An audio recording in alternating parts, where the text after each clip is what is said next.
नमस्कार मेरा दोस्त, मेरा नाम का रिज़की मुंतज़म, मैं का aceh. अगर आपका सवाल का मेरा दे दिया, आपका अ, ये बहुत खूबसूरत है, शर्म भी है, मेरा इंटरव्यू फ्रॉम न्यू दिल्ली का है। धन्यवाद धन्यवाद ya शुक्रिया.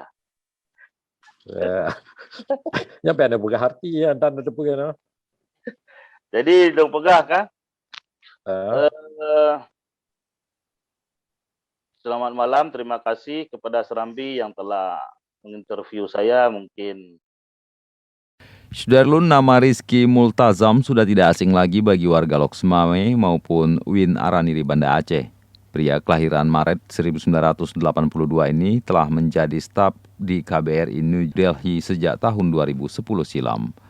Bukan hanya bisa menggunakan bahasa Aceh dan Indonesia, Multazam juga mahir menggunakan bahasa Inggris, bahasa Urdu, Hindia, dan bahasa Arab. Ia juga ahli dalam ilmu bela diri yakni pencaksilat. Pada bincang-bincang dalam program 1 jam bersama Diaspora yang dipandu oleh pemimpin redaksi Serambi Indonesia, Zainal Arifin M. Nur, yang disiarkan langsung di laman Facebook serambinews.com dan jaringan Serambi lainnya pada Rabu 15 September 2021, Multazam banyak mengulas mengenai sepak terjangnya sampai menetap di India dalam beberapa tahun terakhir.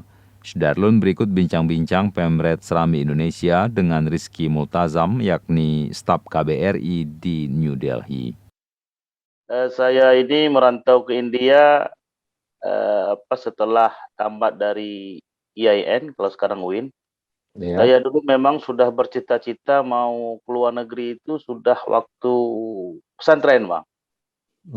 Saya sudah bercita-cita pokoknya sampai waktu di pesantren, kalau dulu kami ada lemari, kami tulis itu, mau bercita-cita ke luar negeri.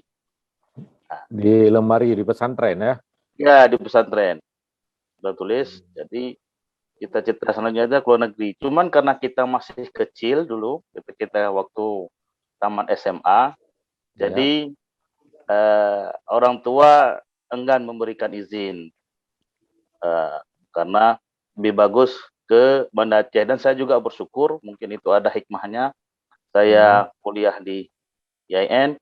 Terus setelah tsunami, saya juga masih setelah tsunami, saya berkeinginan nih, pokoknya saya harus kuliah di luar negeri. Bagaimana caranya? Nah, terus saya kontaklah kawan saya kebetulan yang sudah di India, satu pesantren dulu. Saya tanya, ke mana nih, saya mau ke India, tapi saya nggak bisa bahasa Inggris. Dibilang, terus dia bilang, pergi aja, nanti bisa sendiri. Yang betul, jangan main-main. Betul. Betul. Udahlah, saya bismillah. Memang saya ke India ini modal nekat, Bang. Saya minta doa sama orang tua. Habis saya kerja di dinas sosial, di UNICEF, saya kumpulkan uang. Jadi setelah kumpul uang, saya minta izin sama orang tua saya, sama bapak, sama mama. Saya mau ke India. Terkejut orang, kenapa kamu ke India? Ke sini. Tanya, bagus. Saya bilang, saya mau naik haji. Kenapa harus ke India? Karena dulunya ketika kita kuliah di India ini bisa ada jatah untuk petugas haji. Jadi disitulah mungkin kesempatan saya bisa melangkah ke sana. Awalnya sih orang tua saya enggan memberi, karena kan image kuliah di India ini ekstrim, Bang.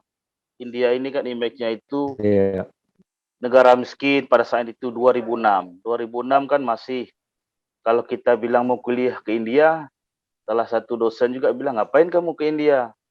Ambil S2. Kenapa nggak ke Malaysia? Kenapa nggak ke Australia?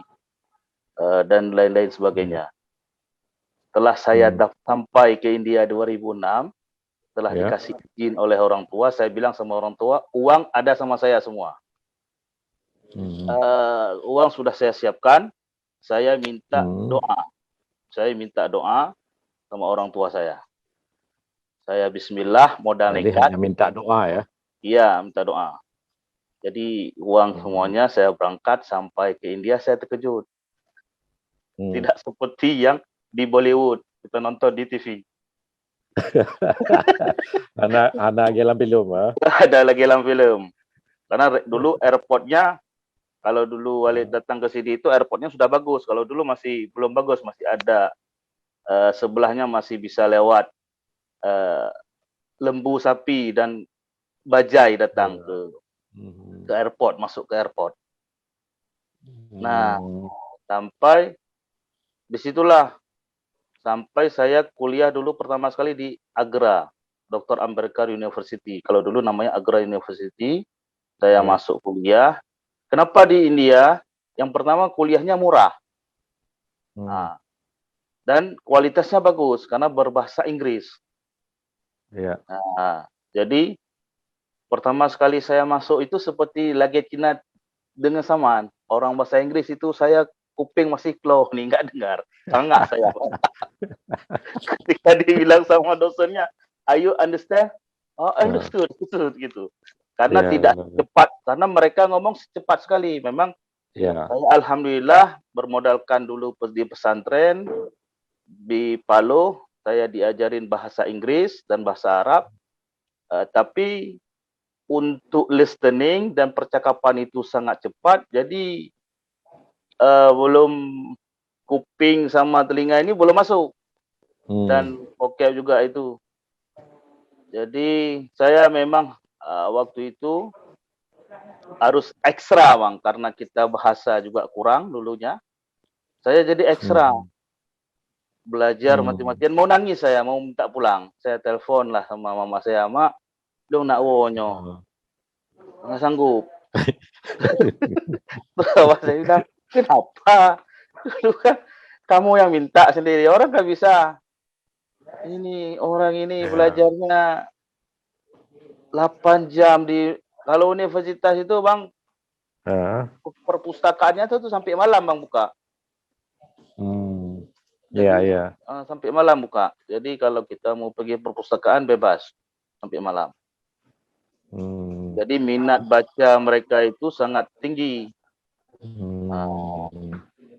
Jadi saya bilang lah, "Kenapa kawan-kawan kamu bisa, kenapa kamu nggak bisa?" Disitulah kita modal, alhamdulillah juga cara belajar India dengan waktu dulu di pesantren juga sama, artinya kita bagaimana merangkum, karena metode di sini bukan ABC Bang, jadi ujiannya itu esai. Iya. Esai.